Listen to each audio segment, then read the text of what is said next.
حضرت عائشہ رضی اللہ تعالی عنہا نے فرمایا، ہم ذی الحجہ کا چاند دیکھتے ہی نکلے۔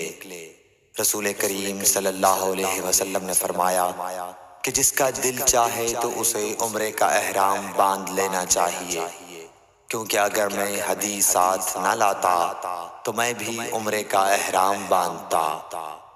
اس پر بعض صحابہ نے عمرے کا احرام باندھا اور بعض نے حج کا۔ میں بھی ان لوگوں میں سے تھی جنہوں نے عمرے کا احرام باندھا تھا، مگر عرفہ کا دن آ گیا اور میں حیض کی حالت میں تھی۔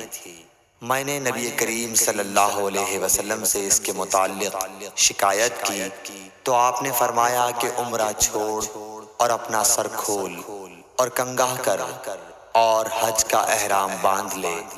میں نے ایسا ہی کیا، یہاں تک کہ جب حسبہ کی رات آئی تو رسول اللہ صلی اللہ علیہ وسلم نے میرے ساتھ میرے بھائی عبد الرحمن بن ابی بکر کو بھیجا۔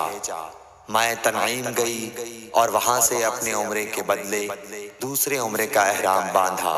ہشام نے کہا کہ ان میں سے کسی بات کی وجہ سے بھی نہ حدی واجب ہوئی اور نہ روزہ اور نہ صدقہ۔ تنعیم حد حرم سے قریب 3 میل دور ایک مقام کا نام ہے۔